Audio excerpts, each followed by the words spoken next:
Mari kita membedah kasusnya yang pernah terjadi kepada Usamah bin Zaid. Kita sepakat dulu ya.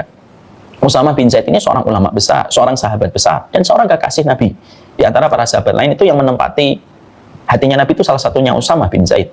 Usamah bin Zaid itu pernah tempur, duel dengan seseorang. Lalu orang tersebut jatuh. Pedangnya sudah terlempar, sudah kalah dia. Ketika akan dibunuh sama Usamah, maka seketika orang itu sepersekian menit mengucapkan asyhadu alla ilaha illallah wa asyhadu anna Muhammadar Rasulullah. Sempat terhenti pedangnya Usamah, tapi pada saat itu Usamah langsung membunuhnya dan langsung mengayunkan pedangnya. Matilah orang tersebut. Tersiarlah kabar bahwasanya Usamah telah membunuh seseorang yang telah bersyahadat kepada Allah. Ketika sampai ke telinga Rasulullah, dipanggil Usamah untuk diadili oleh Nabi. Padahal Usamah itu salah satu sahabat Nabi yang sangat dicintai Nabi, putra dari Zaid, anak angkatnya Rasulullah Shallallahu Alaihi Wasallam. Lalu Rasulullah tanya kepada Usamah, Usamah, kenapa kamu melakukan itu? Apakah benar kamu telah membunuh seseorang yang telah bersyahadat kepada Allah? Betul ya Rasulullah. Kenapa kamu membunuhnya? Ya karena dia bersyahadat semata-mata tipu muslihat. Kalau ingin bersyahadat harusnya sebelum dia kalah, sebelum kita duel. Penjelasan dan jawaban yang disampaikan Usamah itu logis sekali. Logis sekali. Penjelasan yang disampaikan oleh Usamah itu logis sekali. Tapi kemanakah angin berpihak? Ketika Rasulullah sudah mendengar jawaban dari Usamah, apakah Rasulullah berpihak kepada Usamah dan membenarkan Usamah yang notabene ini merupakan sahabat yang dicintai Nabi?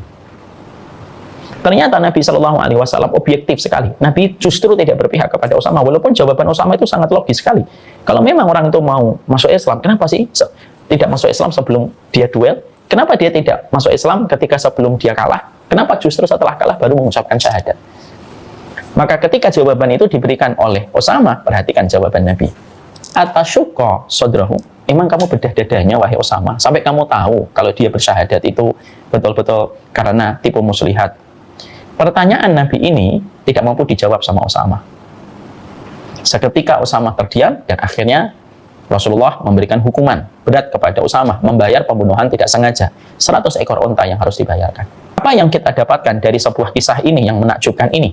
Bahwasanya Nabi adalah pribadi yang tidak pernah subjektif di dalam menentukan satu hukum. Siapapun yang bersalah, walaupun itu adalah keluarganya, walaupun itu kolega beliau adil sekali. Tapi dari kisah yang menakjubkan ini, akhirnya kita mengambil pelajaran. Kalau kita sudah mengatakan orang, ini orang tidak ikhlas deh, pengurus ini tidak ikhlas, ustadz itu tidak ikhlas, ustadz ini tidak ikhlas itu. Pertanyaan, bagi orang yang masih suka melemparkan kalimat-kalimat itu di lisannya, di tangannya, ketika berkomentar, atasyukka sodrahu, apakah kamu membedah dadanya?